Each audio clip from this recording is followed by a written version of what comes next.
Oke, Bismillahirrahmanirrahim. Assalamualaikum warahmatullahi wabarakatuh.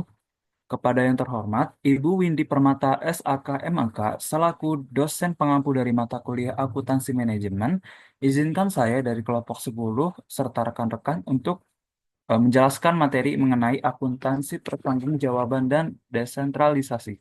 Boleh di next.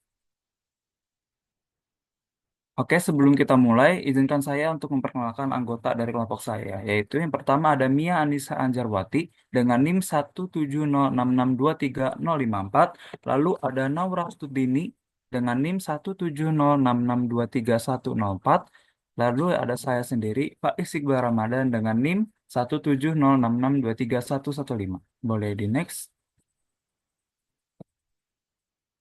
Oke, jadi topik yang akan dibahas pada presentasi kali ini itu ada desentralisasi, akuntansi pertanggungjawaban, desentralisasi pelaporan segmen, hambatan pembiayaan yang tepat, evaluasi kinerja pusat investasi ROI, laba residu, soal kaji ulang satu dan soal kaji ulang 2.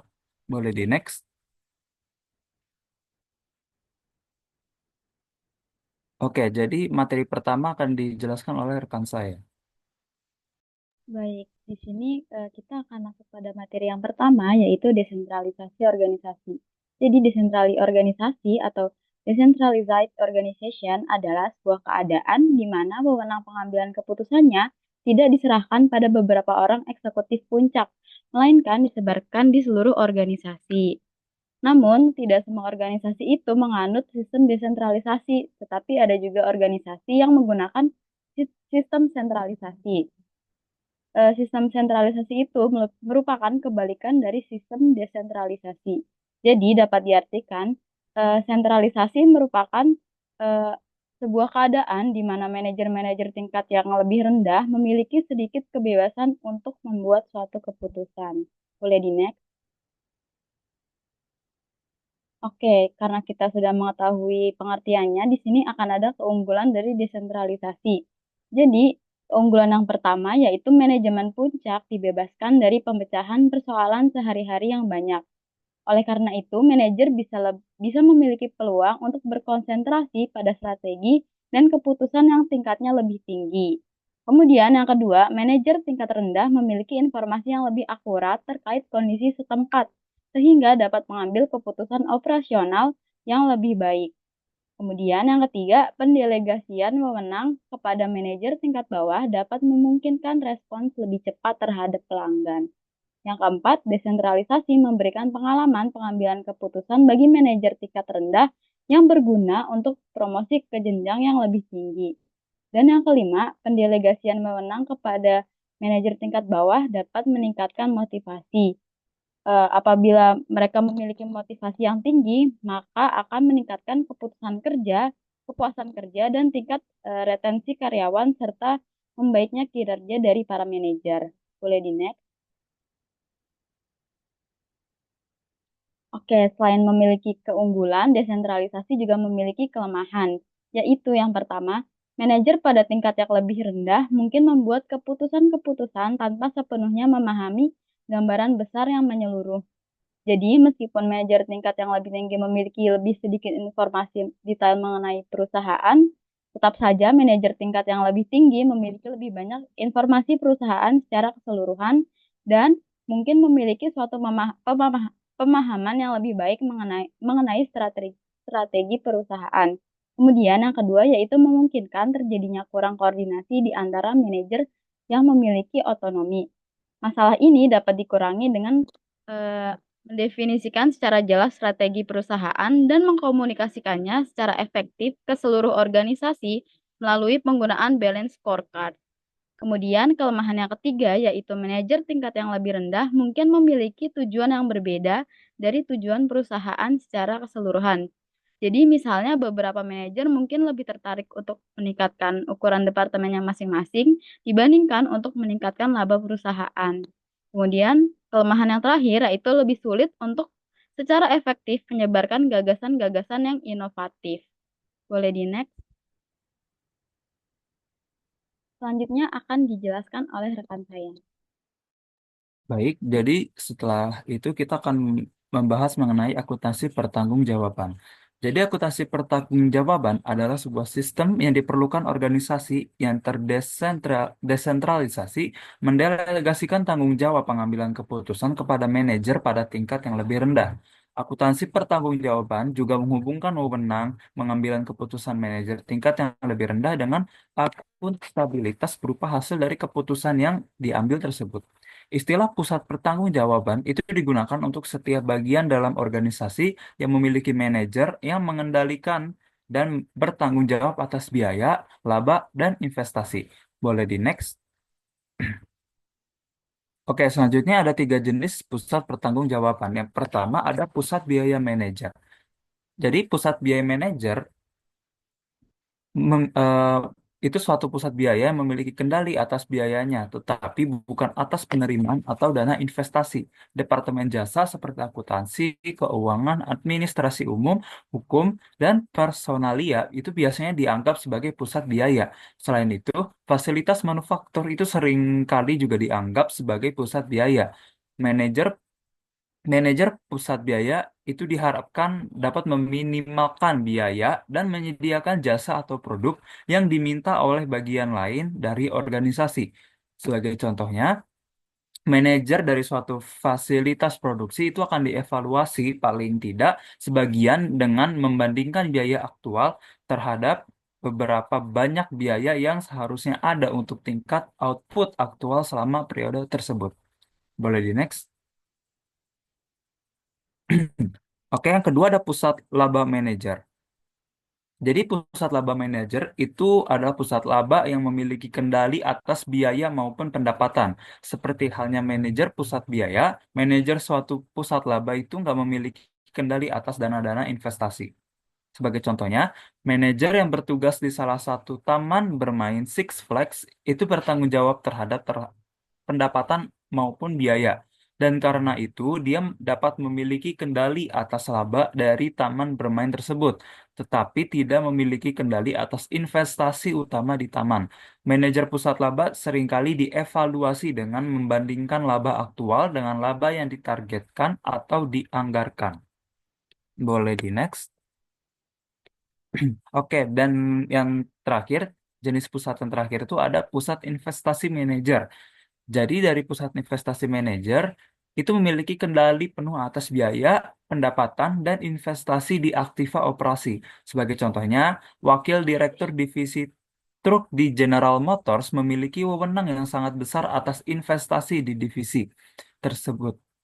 Wakil direktur ini bertanggung jawab terhadap pengajuan proposal investasi, seperti mendanai penelitian mesin-mesin yang lebih irit bahan bakar untuk mobil-mobil olahraga. Setelah proposal tersebut disetujui oleh manajer puncak dan Dewan Komisaris General Motors, wakil direktur divisi truk itu selanjutnya akan bertanggung jawab untuk memastikan bahwa investasi tersebut itu dapat memberikan hasil. Boleh di next. Oke, jadi selanjutnya ada pandangan organisasi terhadap pusat pertanggungjawaban. Dan di sini ada tampilan yang saya ambil dari buku Gorison. Jadi Superior Foods Corporation itu merupakan contoh dari adanya berbagai jenis pusat pertanggungjawaban di dalam sebuah organisasi. Superior Foods itu menghasilkan penjualan tahunan sebesar 500 juta dolar dengan memproduksi dan mendistribusikan makanan ringan dan minuman. Jadi tampilan ini tuh bisa menunjukkan sebagian besar organisasi Superior Food yang menunjukkan pusat biaya, laba, dan investasi. Itu bisa dilihat ya bahwa departemen dan pusat kerja yang tidak menghasilkan sendiri pendapatan dalam jumlah signifikan itu dikategorikan sebagai pusat biaya. Departemen tersebut itu ada departemen staf seperti keuangan hukum dan personalia serta unit-unit operasi seperti pabrik pengisian botol, gudang dan pusat distribusi minuman. Pusat laba juga menghasilkan pendapatan dan mencakup kelompok produk makanan ringan, asin, minuman dan permen. Wakil Direktur Operasi mengawasi alokasi dana investasi untuk berbagai kelompok produk serta bertanggung jawab terhadap laba dari kelompok produk tersebut. Dan yang terakhir, kantor pusat perusahaan itu merupakan pusat investasi karena bertanggung jawab atas seluruh pendapatan, biaya, dan investasi. Boleh di next. Oke, dan selanjutnya akan dijelaskan oleh rekan saya. Terima kasih. Oke, selanjutnya di sini ada desentralisasi dan pelaporan segmen. Jadi, desentralisasi yang efektif juga memerlukan adanya pelaporan yang tersegmen. Selain laporan laba rugi, jadi perusahaan itu juga secara keseluruhan memerlukan adanya laporan masing-masing dari segmen organisasi. Yang pertama ini ada pengertian dari segmen itu sendiri. Segmen adalah bagian atau aktivitas dalam suatu organisasi yang memuat data khususnya itu mengenai biaya penjualan atau laba yang diperlukan oleh manajer. Yang gunanya itu untuk mengambil keputusan. Jadi setiap segmen juga dapat dievaluasi secara terpisah untuk memahami kinerja dan kontribusinya terhadap keseluruhan organisasi. Selanjutnya di sini ada contoh dari segmen. Yang pertama ada divisi sebuah perusahaan itu seperti divisi elektronik dan divisi otomotif dalam perusahaan manufaktur. Dan wilayah penjualan itu seperti wilayah Jawa, Sumatera, Kalimantan. Unit-unit toko itu seperti cabang minimarket di berbagai kota. Dan di sini juga ada pusat pelayanan, yaitu seperti pusat servis kendaraan. Ada juga departemen pemasaran, ada pelanggan induk, dan yang terakhir ada lini produk. Nah, selanjutnya di sini ada laporan laba rugi tersegmen. Gunanya itu untuk menganalisa profitabilitas segmen dan mengukur kinerja manajer segmen. Boleh di next slide. Nah, selanjutnya di sini ada menyusun laporan laba rugi segmen tersegmen. Jadi yang pertama kita juga harus mengetahui apa itu laporan laba rugi tersegmentasi, yaitu laporan keuangan yang menunjukkan pendapatan dan laba dari berbagai segmen dalam suatu perusahaan. Nah, berikut yaitu ada langkah-langkah dalam penyusunan laba rugi tersegmen ini. Yang pertama ada kita harus memisahkan dulu biaya-biaya yang dapat dibebankan ke segmen dengan biaya-biaya yang tidak dapat nih dibebankan ke segmen itu. Selanjutnya ada memisahkan biaya tetap dengan biaya variabel. Selanjutnya menggunakan laporan laba rugi dengan format kontribusi yang didasarkan pada penentuan biaya variabel, yaitu harga pokok penjualan hanya terdiri atas biaya manufaktur variabel dan biaya tetap variabel dicatat di bagian yang berbeda dan terakhir margin kontribusi itu dihitung. Nah, selanjutnya ada biaya-biaya tetap dipilah lagi menjadi biaya-biaya yang dapat ditelusuri dan biaya-biaya umum. Yang terakhir yaitu setelah dipilah kita dapat memperhitungkan nih margin segmen untuk masing-masing segmen perusahaan. Boleh di next slide. Nah, selanjutnya di sini ada contohnya yaitu saya mengambil perusahaan Soft Solution. Superior Food Corporation ini perusahaan yang memiliki total pendapatan 500 juta yang kemudian dibagi menjadi dua kategori umum. Yang pertama ada wilayah geografis, yang kedua ada saluran pelanggan. Nah, tujuan dari pembagian ini untuk melihat dari mana saja pendapatan perusahaan itu berasal, sehingga manajemen itu bisa mengevaluasi performa dan membuat keputusan bisnis yang lebih baik. Yang pertama, kita bisa melihat adanya segmentasi berdasarkan wilayah geografis, yaitu dia ada timur, ada bagian barat, barat tengah, dan bagian selatan. Nah, di situ juga ada bagian-bagiannya, ada Oregon, ada Washington, California, dan negara bagian pegunungan. Selanjutnya, di sini ada segmentasi berdasarkan saluran pelanggan. Nah, yang pertama itu ada toko kelontong, jaringan supermarket, distribusi grosir, toko obat, dan di bawahnya juga ada bagiannya lagi, ada supermarket A, B, supermarket C, dan supermarket D. Jadi dari contoh ini, kita bisa melihat hmm, wilayah bagian barat itu memiliki pendapatan yang lebih tinggi, yaitu 300 juta, terutama dari California, yaitu 120 juta. Dan bagian barat juga memiliki pendapatan terendah, yaitu 5 juta, yang berarti wilayah ini mungkin kurang potensial atau memerlukan strategi pemasaran yang baru. Nah, jika dari segmentasi berdasarkan saluran pelanggan, kita juga bisa melihat nih jaringan supermarket adalah saluran penjualan terbesar yaitu sebesar 280 juta, yang berarti banyak pelanggan membeli produk dari supermarket itu. Selanjutnya juga toko obat, dia juga memiliki pendapatan yang paling kecil yaitu 40 juta, yang bisa menjadi pertimbangan apakah perusahaan itu akan mempertahankan atau meningkatkan segmen ini. Jadi dari si Superior Food Corporation ini kita bisa melihat nih performa bisnisnya yang lebih detail. Jadi yaitu fokus pada wilayah atau saluran pelanggan yang menguntungkan dan juga bisa menyesuaikan strategi pemasaran atau distribusi untuk meningkatkan pendapatan di segmen yang kurang optimal. Nah, selanjutnya di sini ada tingkat dari laporan tersegmen. Yang pertama ada total perusahaan. Total perusahaan ini menunjukkan seperti pendapatan, biaya, dan laba keseluruhan perusahaan. Selanjutnya ada divisi, yaitu dia membagi laporan berdasarkan divisi dalam perusahaan, seperti kendaraan penumpang atau niaga. Yang ketiga ini ada segmen berdasarkan lini produk, yaitu menampilkan laba rugi per kategori produk dalam divisi. Misalnya itu seperti mobil sedan, SUV. Selanjutnya yang terakhir ada metode dari penjualan, yaitu dia menganalisis profitabilitas berdasarkan metode distribusi seperti penjualan langsung, dealer, atau online. Jadi tingkatan ini itu bisa membantu perusahaan dalam memahami sumber keuntungan dan membuat keputusan strategis yang lebih baik. Boleh di next slide? Nah, selanjutnya di sini ada penjualan dan margin kontribusi. Jadi margin kontribusi itu adalah selisih antara pendapatan dan beban variabel. Margin kontribusi juga berguna untuk memahami bagaimana laba berubah jika volume penjualan berubah dengan asumsi biaya tetap dan kapasitasnya tidak berubah. Nah, berikut ini ada rumus dari margin kontribusi yaitu penjualan dikurang dengan beban variabel. Nah, di sini pada gambar kita bisa melihat, ini ada contohnya. Yang pertama itu ada segmen berdasarkan divisi. Jadi perusahaan Soft Solution ini membagi laporan laba rugi berdasarkan dua divisi utama. Yang pertama itu ada divisi produk bisnis, yang kedua ada divisi produk konsumen. Nah, jadi untuk langkah perhitungannya kita menghitung margin kontribusi yaitu dengan dikurangi beban variabel, misalnya itu harga pokok penjualan dan biaya variabel lainnya.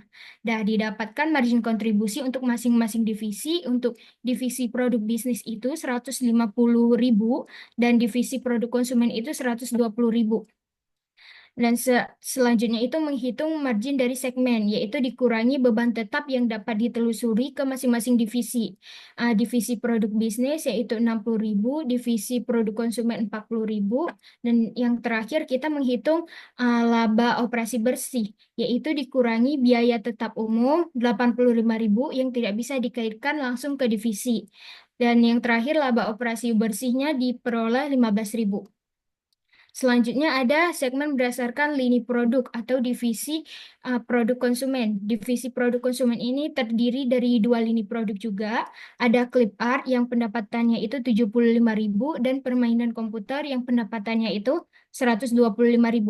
Nah, untuk langkah perhitungannya, kita juga harus menghitung margin kontribusi per lini produk, yaitu clip art itu 50.000, permainan komputer tadi 70.000.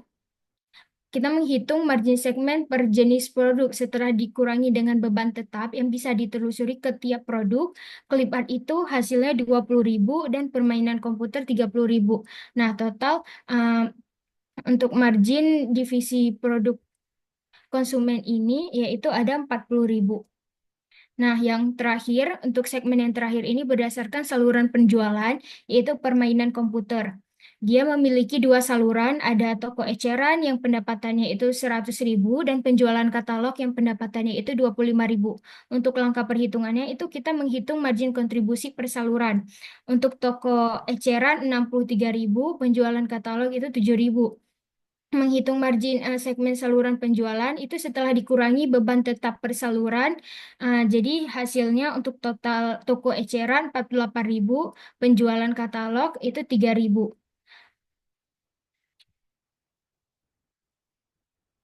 Nah, jadi dari analisa ini, divisi produk bisnis lebih menguntungkan 60.000 dibandingkan produk konsumen yang 40.000. Di dalam divisi produk konsumen, produk permainan ke komputer lebih menguntungkan 30.000 dan dibandingkan dengan clip art yang 20.000.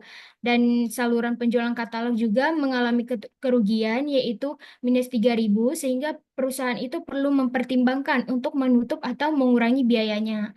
Jadi laporan ini sangat membantu dalam mengalokasikan sumber daya ke divisi, produk atau saluran penjualan yang paling menguntungkan serta mengambil keputusan bisnis yang lebih baik. Boleh di next slide. Nah, selanjutnya ini ada beberapa hal yang perlu diperhatikan dalam pelaporan segmen. Yang pertama itu digunakan laporan laba rugi dengan format kontribusi yang membedakan biaya tetap, biaya menjadi komponen biaya variabel dan biaya tetap.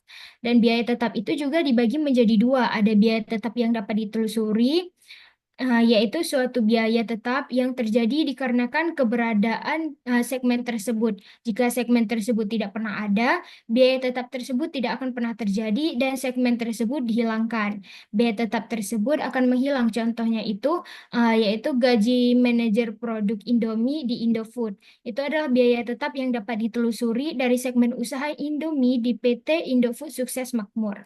Yang kedua ada biaya tetap umum atau common fixed cost, yaitu biaya tetap yang mendukung operasi lebih dari satu segmen, tetapi tidak dapat ditelusuri seluruhnya atau sebagian ke segmen manapun. Meskipun suatu segmen itu dihilangkan, dia tidak akan berubah perubahan biaya tetap umum yang sesungguhnya. Contohnya itu gaji direktur PT Indofood adalah biaya tetap umum dari berbagai divisi di PT Indofood. Boleh di next slide? Nah, selanjutnya di sini ada biaya tetap umum yang dapat ditelusuri menjadi biaya umum. Biaya tetap yang dapat ditelusuri ke satu segmen bisa menjadi biaya umum bagi segmen yang lain. Contohnya itu maskapai penerbangan yang membayar biaya pendaratan di Paris. Nah, biaya ini tuh dapat ditelusuri ke penerbangan tertentu, tetapi merupakan biaya umum bagi kelas utama, bisnis, dan ekonomi. Walaupun kelas utama kosong, biaya tetap harus dibayar. Nah, di sini ada uh, contoh perhitungannya. Jadi, untuk menghitungnya, kita bisa melihat di sini ada divisi produk bisnis dan ada divisi produk konsumen.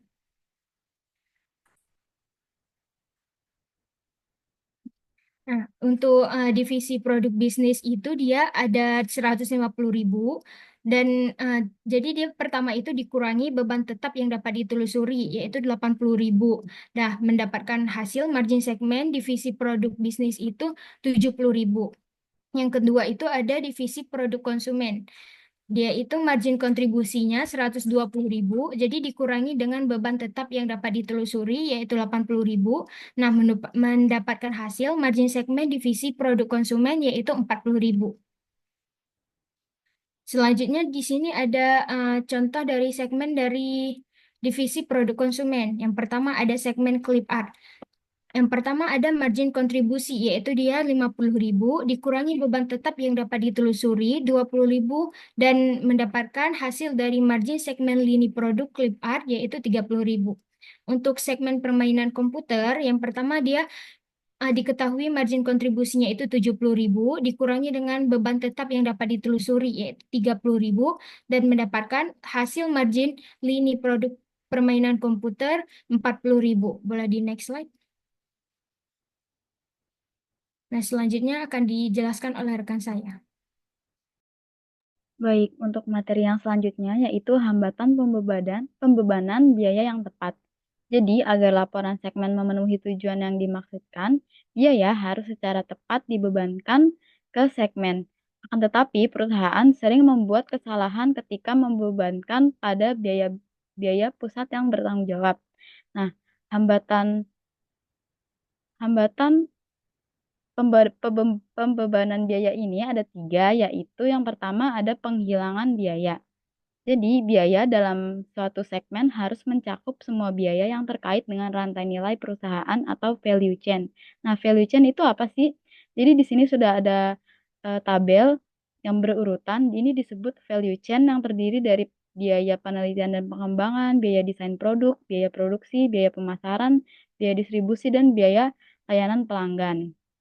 Nah, oke, dilanjut. Jadi, namun dalam sistem akuntansi biaya, biasanya itu biaya penyerapan atau absorption costing hanya biaya produksi yang dimasukkan, menyebabkan perusahaan menghilangkan analisis profitabilitas biaya hulu atau upstream yang terdiri dari biaya penelitian dan pengembangan serta biaya desain produk, kemudian biaya hilir atau downstream yang terdiri atas pemasaran, distribusi, dan pelayanan pelanggan.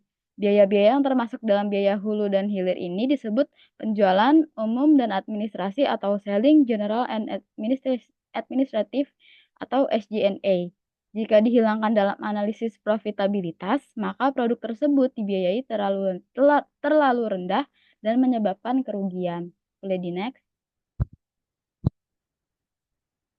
Oke, untuk yang kedua yaitu metode yang kurang tepat dalam membebankan biaya yang dapat ditelusuri di antara segmen-segmen. Jadi perusahaan sering salah dalam membebankan biaya tetap yang dapat ditelusuri ke pusat pertanggungjawaban dengan cara ada dua, yaitu yang pertama kegagalan untuk menelusuri biaya-biaya secara langsung. Jadi, biaya yang dapat ditelusuri secara langsung seharusnya dibebankan secara langsung pada segmen yang bertanggung jawab. Contohnya, sewa untuk satu kantor cabang suatu perusahaan asuransi seharusnya dibebankan secara langsung terhadap cabang yang bersangkutan, bukan dibebankan ke dalam kelompok overhead perusahaan. Kemudian yang kedua yaitu ada dasar alokasi yang tidak tepat. Jadi, perusahaan mengalokasikan biaya ke segmen-segmen menggunakan dasar yang acak. Contohnya, perusahaan mengalokasikan beban penjualan umum dan administrasi berdasarkan nilai penjualan. Boleh di next? Oke, untuk hambatan yang ketiga yaitu membagi biaya umum di antara segmen-segmen secara acak. Untuk praktik bisnis yang ketiga yaitu membebankan biaya yang tidak dapat ditelusuri ke segmen. Contohnya, perusahaan mengalokasikan biaya bangunan kantor pusat yang bersifat umum ke produk dalam laporan segmen. Akan tetapi di perusahaan multiproduk tidak ada satupun produk yang benar-benar bertanggung jawab atas jumlah yang signifikan dari biaya ini. Nah, akibatnya hal ini dapat menyebabkan distorsi dalam laporan profitabilitas. Nah, selain itu, dengan adanya praktik ini dapat membuat segmen yang menguntungkan tidak terlihat menguntungkan. Kemudian akibat yang ketiga yaitu jika suatu segmen dihapus, maka biaya umum yang dialokasikan ke segmen tersebut tidak hilang, tetapi dialihkan ke segmen yang lain yang dimana akan tetap menurunkan profitabilitas mereka. Boleh di next? Oke, selanjutnya akan dijelaskan oleh rekan saya. Oke, jadi selanjutnya ada evaluasi kinerja pusat investasi, imbal hasil investasi. Jadi mengevaluasi kinerja pusat investasi itu memerlukan lebih dari sekedar pelaporan biaya dan margin segmen yang akurat. Selain itu, sebuah pusat investasi itu bertanggung jawab untuk menghasilkan imbal imbal imbal hasil atas investasi yang memadai. Hal ini akan membahas dua metode untuk mengevaluasi aspek kinerja sebuah pusat investasi. Metode pertama yang bakal dibahas yaitu disebut sebagai imbal hasil atas investasi, return on investment atau ROI. Metode kedua yang dibahas di bagian selanjutnya yaitu ada laba residu sebagai atau residual income. Jadi rumus utama dari return on investment ini adalah laba operasi bersih dibagi dengan rata-rata aktiva operasi. Semakin tinggi imbal hasil atas investasi atau return on investment tadi, suatu segmen usaha, maka semakin besar laba yang dihasilkan dari setiap dolar yang diinvestasikan dalam aktiva operasi segmen tersebut. Boleh di next. Oke, jadi selanjutnya ada definisi dari laba bersih operasi dan aktiva operasi. Laba operasi bersih itu merupakan laba sebelum bunga dan pajak dan terkadang disebut juga sebagai laba sebelum bunga dan pajak. Laba operasi bersih ini digunakan dalam rumus tersebut karena dasar perhitungan terdiri atas aktiva operasi. Jadi, agar tetap konsisten, maka yang digunakan sebagai pengambilannya adalah laba bersih operasi. Aktiva operasi itu merupakan kas, piutang, persediaan, pabrik dan peralatan, dan aktiva-aktiva lain yang dipertahankan untuk penggunaan produktif dalam organisasi. Contohnya, yang tidak tercakup di dalam kategori aktiva operasi itu mencakup tanah yang dipertahankan untuk penggunaan masa depan, investasi dalam suatu perusahaan lain, atau suatu bangunan pabrik yang disewakan pada orang lain. Aktiva-aktiva ini tidak memiliki keperluan operasional sehingga dikeluarkan dari kelompok aktiva operasi. Dasar aktiva operasi yang digunakan dalam rumus pada umumnya itu diperhitungkan sebagai rata-rata aktiva operasi antara awal dan akhir tahun. Boleh di next. Maaf, boleh di sebelumnya lagi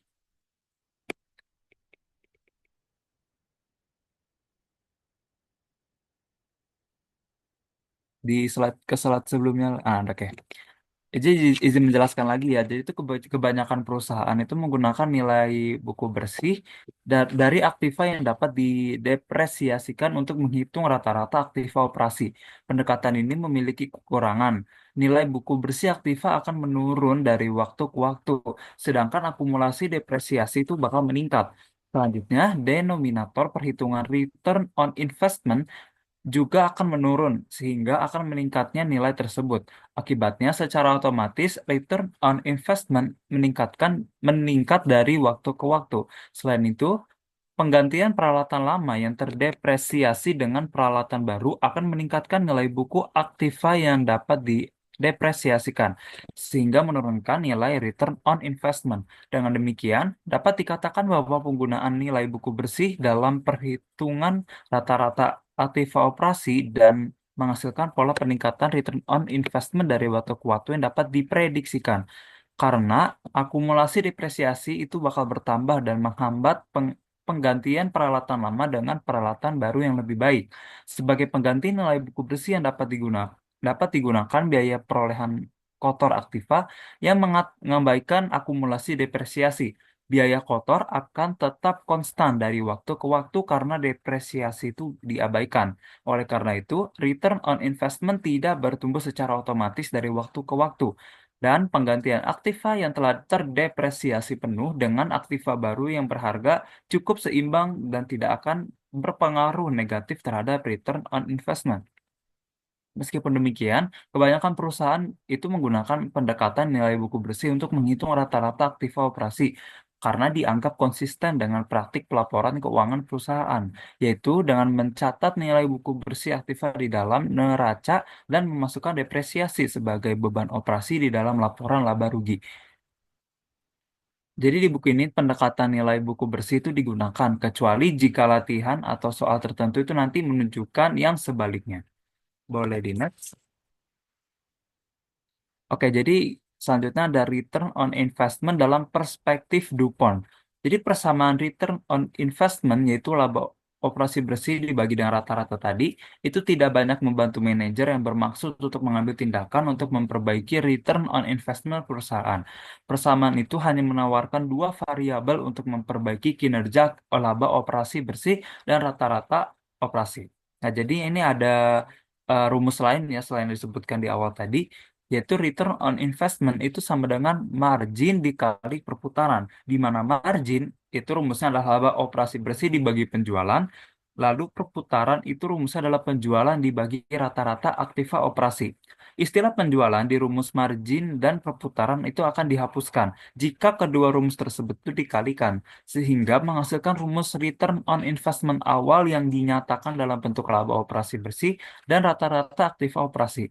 Jadi jika kedua rumus return on investment ini akan menghasilkan jawaban yang sama dengan rumus yang awal tadi. Boleh di next. Oke, jadi dari sudut pandang seorang manajer, margin dan perputaran itu merupakan konsep yang sangat penting di mana margin dapat diperbaiki dengan meningkatkan penjualan atau mengurangi beban operasi, termasuk harga pokok penjualan dan beban penjualan dan administrasi. Semakin rendah beban operasi per $1 nilai penjualan, maka akan semakin tinggi nilai margin yang akan diperoleh. Beberapa manajer malah lebih fokus kepada margin dan menghasilkan perputaran. Namun, namun demikian, perputaran itu mengandung bidang tanggung jawab manajer yang sangat penting, yaitu investasi dalam aktiva operasi. Dana terlebih yang terkait dalam bentuk aktiva operasi akan menekan rendah perputaran dan menurunkan angka return on investment. Jadi, IL DuPont, Denemeres and Company atau DuPont itu malah memelopor penggunaan return on investment dan mengakui pentingnya melihat margin dan perputaran sekaligus untuk menilai kinerja pusat investasi yang utama. Return on investment dapat dibandingkan dengan hasil dari pusat investasi lainnya di dalam perusahaan. Imbal hasil perusahaan lainnya dalam industri yang sama dan imbal hasil pusat investasi itu sendiri pada masa lalu. Boleh di next. Ah, jadi dan selanjutnya sini juga ada tampilan ya. Jadi Dupont itu juga mengembangkan data yang dapat membantu para manajer untuk memahami bagaimana sih mereka bekerja untuk memperbaiki return on investment. Jadi bisa dilihat pada tampilan tersebut, return on investment itu kan sebagai indikator utama ya dari menilai kinerja keuangan suatu perusahaan. Jadi return on investment itu juga mengukur seberapa efisiensi perusahaan dalam menghasilkan keuntungan dibandingkan dengan investasi yang telah dilakukan perusahaan tersebut. Dalam diagram yang ditampilkan, jadi return on investment itu dijelaskan memiliki dua komponen utama, yaitu margin keuntungan dan perputaran aset.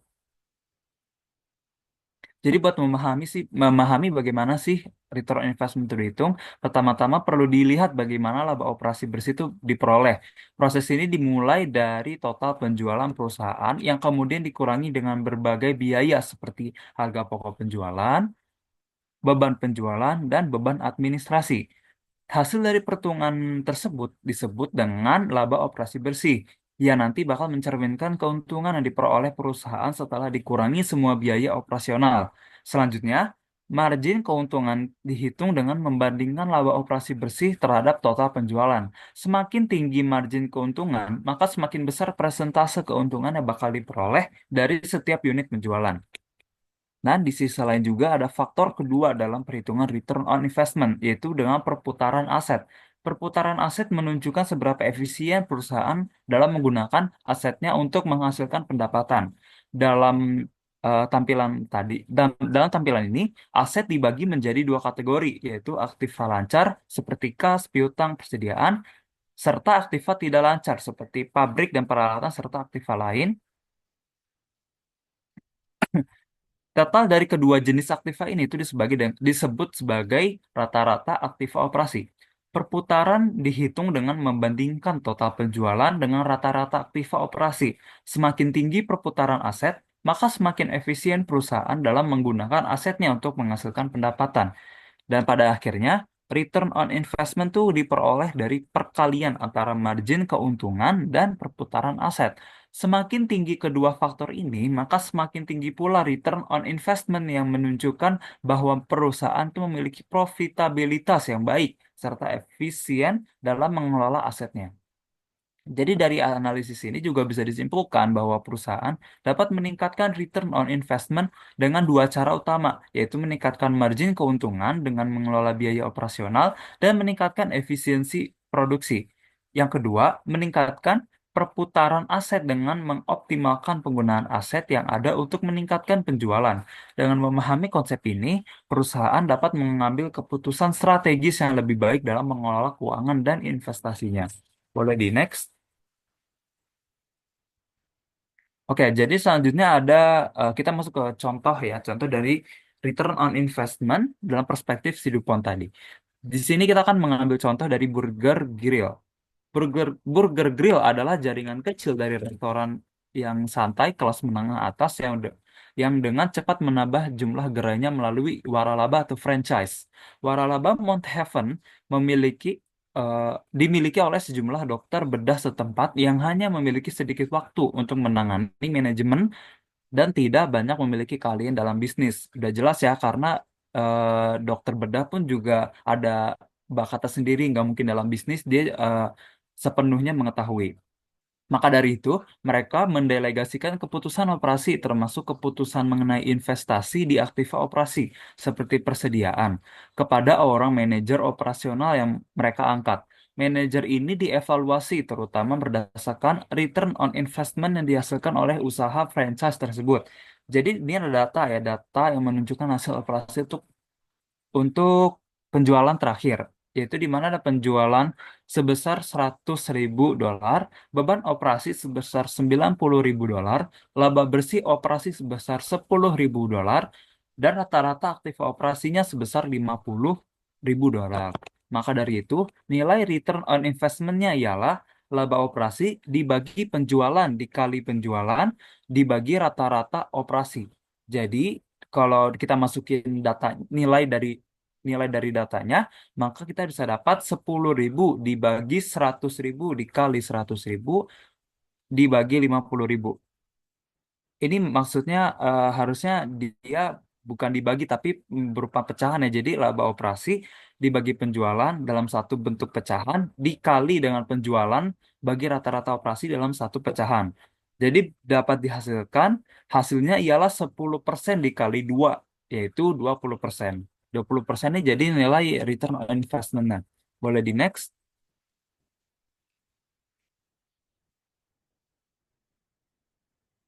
Boleh di next? Oke, terima kasih. Benar. Jadi yang contoh kedua, dan ini selanjutnya ya, masih dengan contoh satu yang tadi, tapi ini lanjutan. Penurunan beban operasi tanpa perubahan penjualan atau aktiva operasi, misalkan melalui perbaikan proses bisnis. Manajer Burger Grill di Mount Heaven mampu menurunkan beban operasi sebesar 1.000 dolar tanpa memengaruhi pada penjualan atau aktiva operasi. Penurunan beban operasi itu mengakibatkan kenaikan laba operasi bersih sebesar 1.000 dolar juga. Dari 10.000 dolar menjadi 11.000 dolar. Maka nilai return on investment-nya yang baru ialah 11.000 per 100.000 dikali dengan 100.000 per 50.000. Maka hasilnya ialah 11% dikali 2, yaitu 22%. Jika margin laba mengalami tekanan, maka pengurangan beban seringkali menjadi langkah pertama yang diambil oleh seorang manajer. Biaya tetap dis- diskresioner atau biaya tetap yang muncul dari keputusan tahunan oleh manajemen itu adalah yang umumnya diamati terlebih dahulu dan berbagai program itu dibatasi atau dihapuskan sebagai upaya untuk efisiensi biaya. Namun demikian, manajer harus berhati-hati agar tidak melakukan efisiensi yang terlalu banyak atau di tempat yang salah. Tindakan tersebut tuh bisa berakibat penurunan penjualan atau secara tidak langsung meningkatkan biaya di bagian lainnya. Juga manajer harus ingat bahwa pemotongan biaya secara acak dapat merusak semangat kerja para karyawan. Boleh di next. Oke, ini masih lanjutan yang tadi. Dari contoh 3, penurunan aktiva operasi tanpa perubahan penjualan atau beban operasional. Misalkan melalui perbaikan proses bisnis, manajer Burger Grill di Mount Heaven mampu menurunkan persediaan sebesar 10.000 dolar menggunakan teknik just in time. Tindakan ini mungkin berakibat positif pada penjualan dan pada beban operasi. Namun untuk contoh yang ini, diasumsikan penurunan persediaan itu tidak berpengaruh pada penjualan atau beban operasi. Penurunan persediaan akan mengurangi rata-rata aktif operasi sebesar 10.000 dolar dari yang 50.000 dolar menjadi 40.000 dolar. Maka nilai return on investment yang baru akan menjadi 10.000 dibagi 100.000 dikalikan dengan 100.000 per 40.000. Maka hasil akhirnya ialah 10% dikali 2,5. Jadilah 25%. Dalam contoh ini, just in time digunakan untuk mengurangi aktiva operasi. Taktik umum lainnya untuk mengurangi aktiva operasi adalah mempercepat penagihan piutang usaha. Contohnya, sekarang tuh banyak perusahaan mendorong pelanggan untuk melakukan pembayaran secara elektronik dan bukan menggunakan metode yang lebih lambat seperti mengirimkan cek melalui pos. Boleh di next?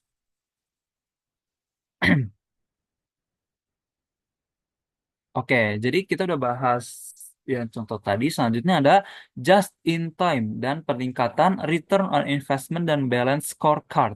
Jadi perusahaan yang menggunakan just in time dibandingkan dengan perusahaan yang tidak menggunakan just in time itu menemukan bahwa pengguna just in time dapat meningkatkan return on investment secara lebih baik.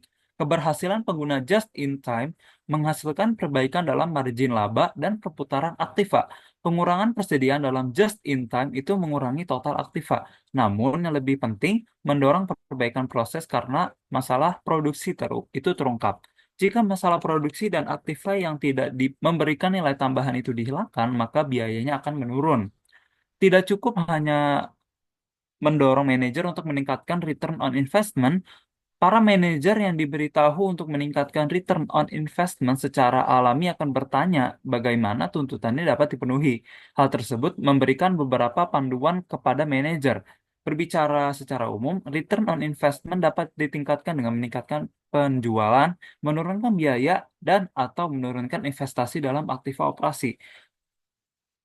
Namun, mungkin tidak terdampak jelas bagi manajer bagaimana mereka diharapkan itu dapat meningkatkan penjualan, menurunkan biaya, dan menurunkan investasi secara konsisten dengan strategi perusahaan. Sebagai contohnya, seorang manajer yang diberi panduan yang tidak memadai mungkin akan memotong kembali investasi yang sebenarnya sangat penting bagi penerapan strategi perusahaan tersebut.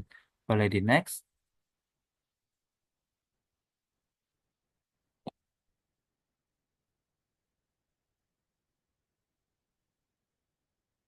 Boleh di next? Oke, terima kasih. Jadi yang selanjutnya ada kritik terhadap return on investment.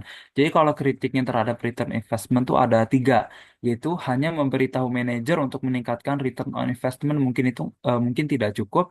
Yang kedua, seorang manajer yang mengambil alih suatu segmen usaha biasanya mewarisi banyak biaya yang telah ditentukan yang tidak dikendalikan oleh manajer. Dan yang terakhir, seorang manajer yang dievaluasi berdasarkan pada return on investment mungkin menolak atau tidak memanfaatkan peluang peluang investasi yang menguntungkan. Boleh di next?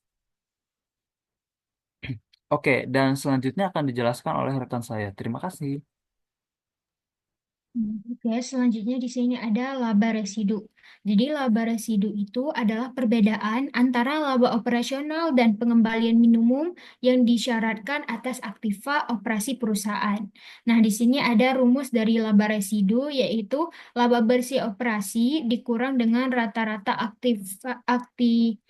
aktivitas operasi dikali dengan tingkat imbalan minimum yang diminta.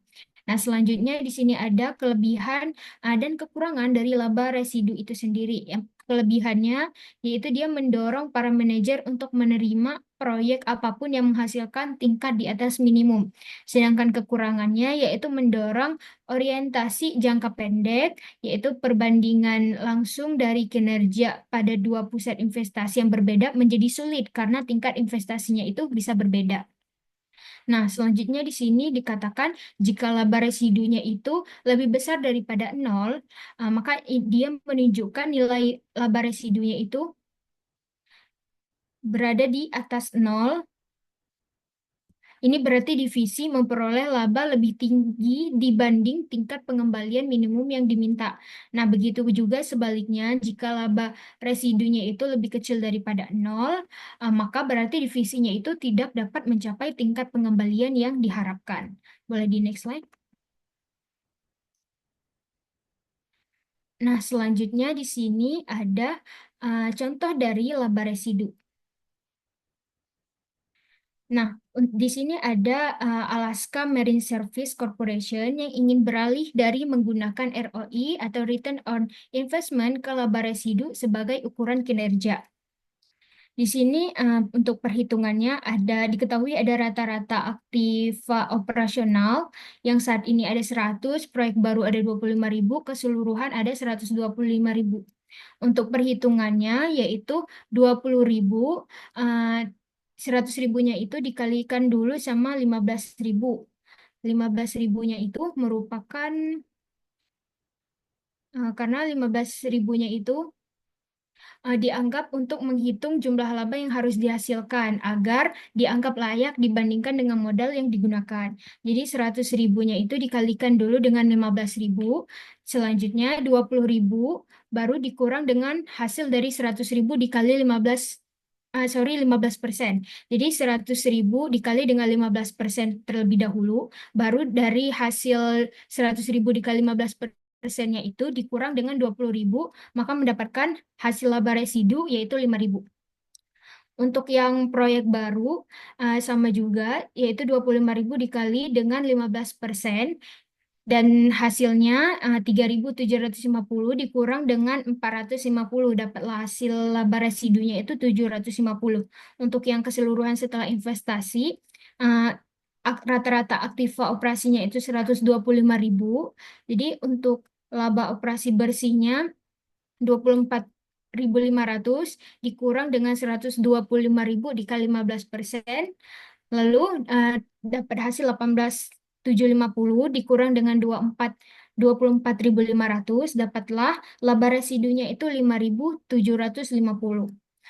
Nah, itu merupakan kinerja yang dievaluasi menggunakan laba residu. Selanjutnya di sini ada juga kinerja yang dievaluasi menggunakan ROI atau Return on Investment.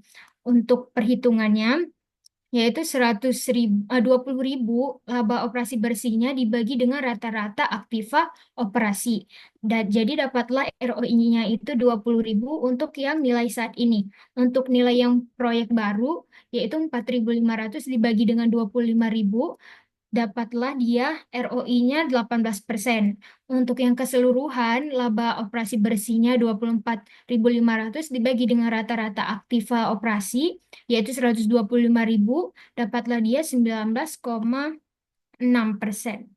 Nah, jadi dari contoh ini kita bisa simpulkan jika divisi yang dievaluasi berdasarkan ROI, manajer itu akan menolak proyek baru karena ROI proyek baru 18% lebih rendah dari ROI saat ini yaitu 20%. Meskipun proyek ini tetap menghasilkan laba di atas biaya modal karena 18% masih lebih tinggi ya dari 15% yang diminta oleh perusahaan. Jika untuk divisi yang dievaluasi menggunakan menggunakan laba residu, manajer itu lebih cenderung menerima proyek ini karena laba residu itu naik dari 5.000 menjadi 5.750 setelah investasi. Jadi lebih menguntungkan yang laba residu. Oke, boleh di next slide.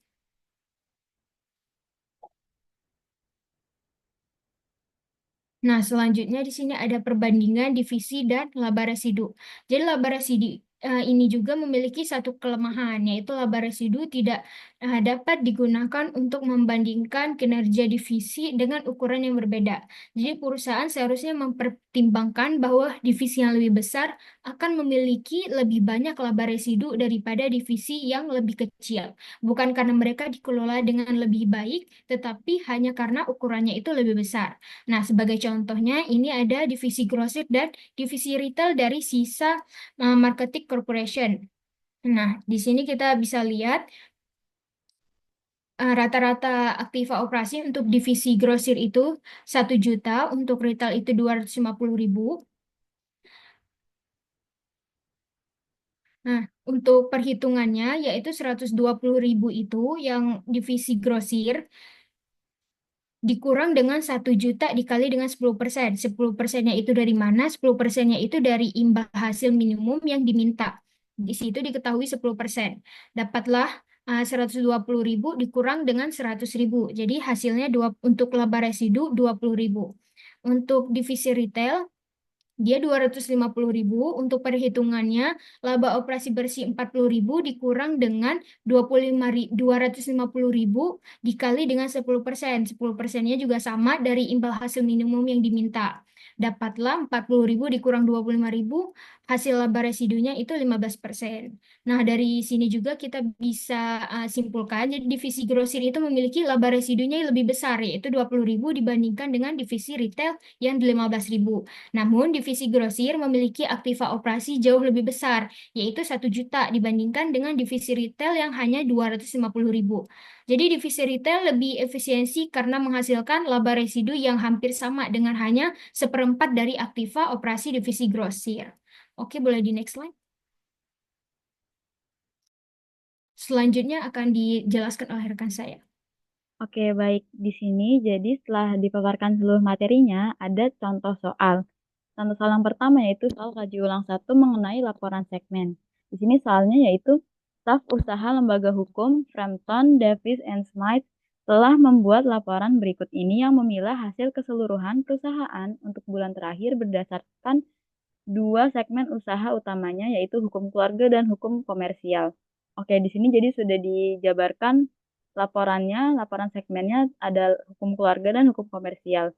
Kemudian pertanyaan berikutnya, akan tetapi laporan ini belum benar sepenuhnya. Beban tetap umum seperti gaji mitra, pengelola, beban administrasi umum, dan periklanan firma umum telah dialokasikan pada dua segmen berdasarkan pada pendapatan dari klien. Oke, boleh di next.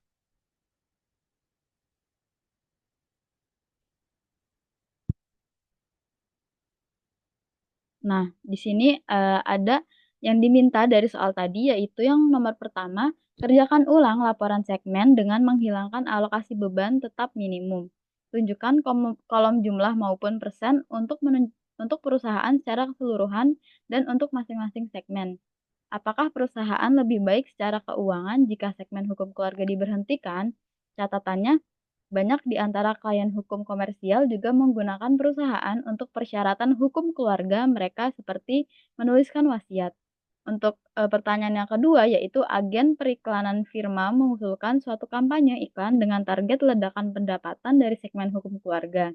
Kampanye iklan tersebut akan menghabiskan biaya $20, $20.000 dan agen periklanan mengklaim bahwa ini akan meningkatkan pendapatan hukum keluarga sebesar $100.000.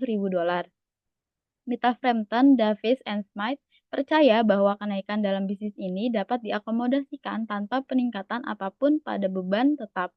Apa saja dampak kampanye iklan ini terhadap margin segmen hukum keluarga dan terhadap laba operasi bersih perusahaan secara keseluruhan? Oke, boleh di next.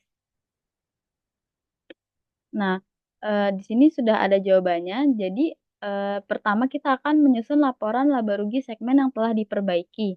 Jadi, pertama itu kita akan memisahkan pendapatan dan biaya untuk setiap segmen. Kita bisa melihat pendapatan dari klien mengenai hukum keluarga dan hukum komersial. Di sini sudah terdapat dari hukum keluarga yaitu sebesar 400.000 dan hukum komersial sebesar 600.000 dengan jumlah 1 juta, ya $1 juta. Kemudian yang kedua, kita bisa mengurangi beban tetap yang dapat ditelusuri. Jadi beban tetap yang langsung terkait dengan segmen dikurangi dari margin kontribusi untuk mendapatkan margin segmen. Tadi sudah dilihat pendapatan dari klien, kemudian kita kurangi saja langsung dengan margin kontribusinya. Kemudian setelah dikurangi, kita akan mengurangi beban tetap yang dapat ditelusuri sehingga menghasilkan margin segmen. Setelah itu kita akan mengurangi lagi dengan beban tetap umum.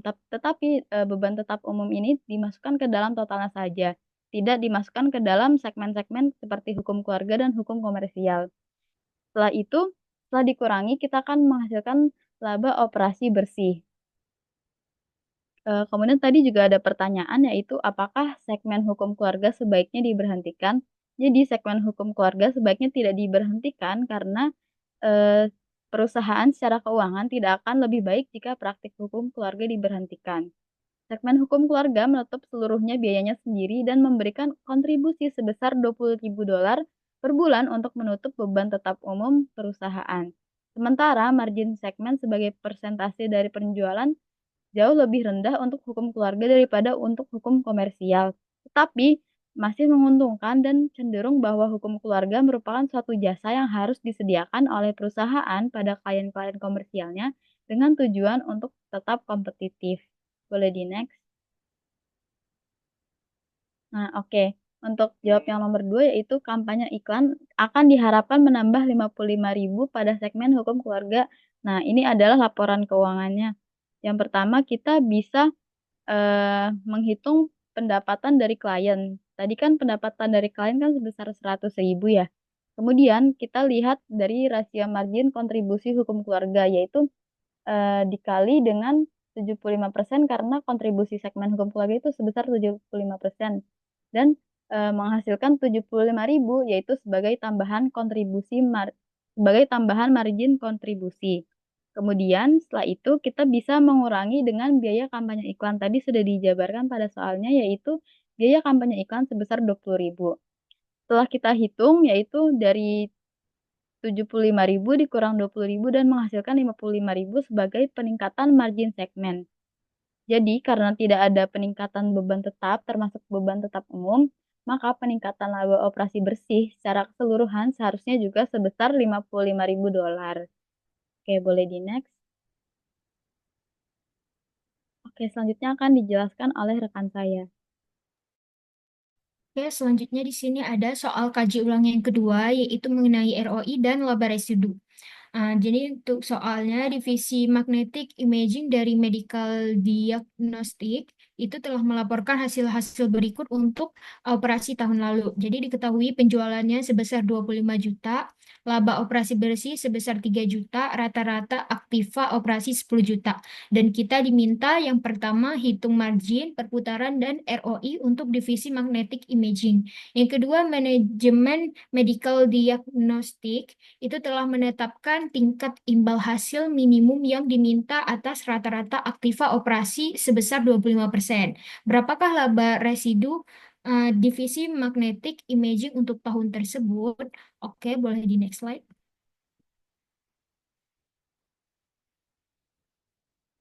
Mhm. Nah, untuk yang pertama itu kita kan disuruh menghitung margin perputaran dan ROI. Untuk margin yaitu dia rumusnya laba operasi bersih dibagi dengan penjualan. Laba operasi bersih kita yaitu 3 juta dibagi dengan penjualan yaitu 25 juta, jadi dapatlah dia 12%.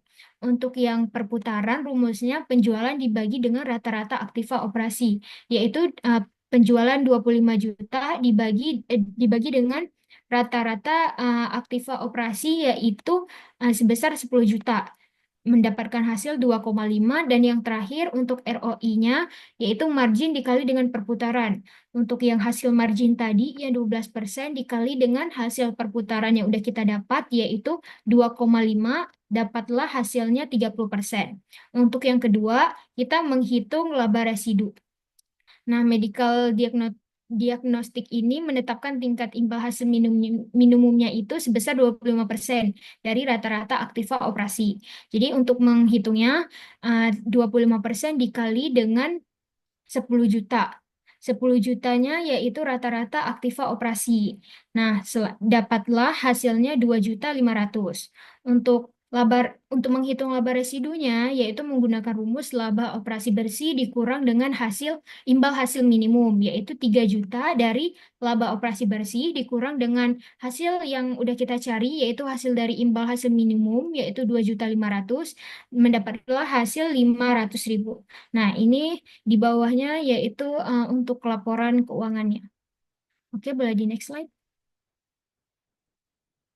Nah, oke, saya kembalikan lagi kepada moderator. Baik, terima kasih juga atas pemaparannya. Nah, jadi sekian sudah sebuah materi tadi dijelaskan oleh kelompok kami. Jadi kurang lebihnya mohon maaf. Wassalamualaikum warahmatullahi wabarakatuh.